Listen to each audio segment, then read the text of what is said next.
Hi friends, Abhi from Madurai YouTube சேனலை subscribe பண்ணி support பண்ணுங்கள் ஃப்ரெண்ட்ஸ். இப்போ நம்ம எதை பற்றி பார்க்க போகிறோன்னா, வீடியோக்குள்ளே போகிறதுக்கு முன்னே கிவ்அவே பற்றி பார்த்துட்டு போயிடலாம் ஃப்ரெண்ட்ஸ்.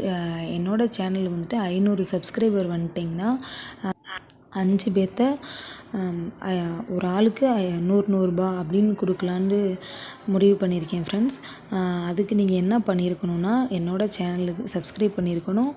நீங்கள் எந்த ஊர்லேருந்து பார்க்குறீங்க அப்படின்னு உங்களோட ஊர் பேரை மட்டும் கமெண்ட் பண்ணிடுங்க. ஓகே ஃப்ரெண்ட்ஸ், அந்த லக்கி பர்சன் வீடியோ பார்க்குற நீங்களாக கூட இருக்கலாம் ஃப்ரெண்ட்ஸ். ஹாய் ஃப்ரெண்ட்ஸ், இப்போ நம்ம எதை பற்றி பார்க்க போகிறோம்னா, எஃப்சிபியில் எப்படி ரீசார்ஜ் பண்ணுறது, இப்போ ஒருத்தவங்களுக்கு வந்துட்டு எப்படி வந்துட்டு அக்கௌண்ட்டை வந்துட்டு ஆக்டிவேட் பண்ணி கொடுக்கறது அப்படின்றத பற்றி தான் பார்க்க போகிறோம். ஃபஸ்ட்டு வந்துட்டு லாகின் பண்ணிக்கலாம். லாகின் பண்ணிட்டு இப்போ என்னோடய நம்பர் இருக்குது பார்த்தீங்களா, அதை வந்துட்டு கேன்சல் பண்ணி விட்றணும். எக்ஸிட் கொடுத்து விட்றணும். எக்ஸிட் கொடுத்துட்டு அவங்களோட நம்பர் போட்டு லாகின் பண்ணி உள்ளே போகணும். நான் பண்ணி முடிச்சுட்டு காமிக்கிறேன். நான் லாகின் பண்ணியாச்சு. லாகின் பண்ணிட்டு இப்போ ரீசார்ஜ் அப்படின்றது பார்த்தீங்களா, அதை டச் பண்ணிக்கோங்க. இதில் வந்துட்டு ஃபஸ்ட்டாக இருக்கிறத ஏதாவது ஒரு ஆப், ஏதாவது சேனலை வந்துட்டு இது செலக்ட் பண்ணணும். நான் இதை செலக்ட் பண்ணிக்கிறேன். இப்போ 1830 ரூபா அப்படி போட்டுக்கலாம். போட்டுட்டு இப்போ பேடிஎம் அப்படின்றது பார்த்தீங்களா, அதை டச் பண்ணிக்கோங்க. டச் பண்ணால் நீங்கள் இந்த இடத்துக்கு தான் வருவீங்க. அதில் வந்துட்டு பே அப்படி கொடுத்துக்கோங்க.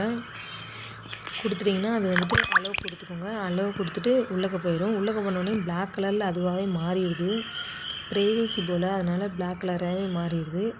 அது வந்துட்டு சக்ஸஸ் ஆனதுக்கப்புறம் மட்டும் சக்ஸஸ்ஃபுல்லி அப்படின்ற மாதிரி காமிக்குது. அது வந்தோடனே உங்களுக்கு காமிக்கிறேன். இது நான் ஸ்க்ரீன் ஓப்பனில் தான் இருந்துச்சு, ஆனாலும் அந்த பேஜ் வந்து மட்டும் தெரிய மாட்டேங்குது. இந்த இப்போ பார்த்தீங்களா, இப்போ வந்துட்டு சக்ஸஸ்ஃபுல்லாக வந்துட்டு இதாகிடுச்சு அப்படின்ற மாதிரி காமிக்குது. இப்படி தான் ரீசார்ஜ் பண்ணணும். நீங்கள் ரீசார்ஜ் வந்துட்டு அப்படி சக்ஸஸ் ஆனோடனே அடுத்து என்ன பண்ணணுன்னா, உங்களோட ஒர்க் என்னென்னா, விஐபி அப்படின்றது பார்த்தீங்களா, அதை டச் பண்ணிக்கோங்க. டச் பண்ணிட்டிங்கன்னா இங்கே K1 அப்படின்றது பார்த்தீங்களா, நான் அவங்களுக்கு வந்துட்டு ஜாயினிங் நவ் அப்படின்னு கொடுத்துட்டேன். ஜாயின் நவ் தான் இப்போ பார்த்தீங்களா, K2லாம் இருக்குது பார்த்தீங்களா, அந்த மாதிரி இந்த இடத்துல இருக்கும். K1 தான் இப்போ நீங்கள் ரிஜிஸ்டர் பண்ணுறீங்கன்னா, ரீசார்ஜ் பண்ணிங்கன்னா K1ல் ஜாயின் நவ் அப்படின்னு இருக்கும். அதை நீங்கள் டச் பண்ணிக்கணும்.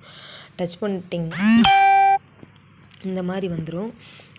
நீங்கள் ஜாயினிங் நவ் அப்படின்னு கொடுத்தா தான் வந்துட்டு அவங்களுக்கு வந்துட்டு ஆக்டிவேட் ஆகும்.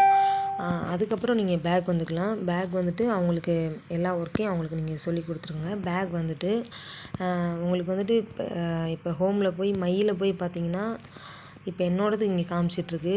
அவங்களோடதில் போய் பார்த்தீங்கன்னா 10 ருபீஸ் அப்படின்ற மாதிரி காமிக்கும். இந்த இடத்துல பேலன்ஸில் வந்துட்டு 10 ரூபா மட்டும்தான் இருக்கிற மாதிரி காமிக்கும். அப்புறம் வந்துட்டு ரீசார்ஜ் பண்ணிவிட்டு விஐபியில் போய் பார்க்கணும், செக் பண்ணிடணும். செக் பண்ணிவிட்டு அவங்கள கரெக்டாக ஸ்க்ரீன்ஷாட் வந்துட்டு குரூப்பில் சென்ட் பண்ண சொல்லிடுங்க. சென்ட் பண்ணிவிட்டு இப்போ நீங்கள் வந்துட்டு ரீசார்ஜ் அவங்களுக்கு பண்ணி கொடுக்குறீங்கன்னா, இப்போ நான் ரீசார்ஜ் பண்ணுறேன்னு வச்சுக்கோங்களேன், நான் வந்துட்டு குரூப்பில் வந்துட்டு கேட்கணும். நான் வந்துட்டு இந்த மாதிரி ஒருத்தவங்களை வந்துட்டு இன்வைட் பண்ணியிருக்கேன், மை ஃப்ரெண்ட் இன்வைட் பண்ணியிருக்கேன் அப்படின்னு சொல்லி குரூப்பில் கேட்டிங்கன்னா, அவங்க வந்துட்டு உங்களுக்கு மேம் வந்துட்டு 252 ரூபா கொடுப்பாங்க. அதுக்கப்புறம் ஒரு லக்கி வீலும் இருக்காமா. Okay friends, thank you. வேறு ஏதாவது டவுட் இருந்துச்சுன்னா கேளுங்கள். இதுதான் எஃப்சிபி. Okay friends, thank you.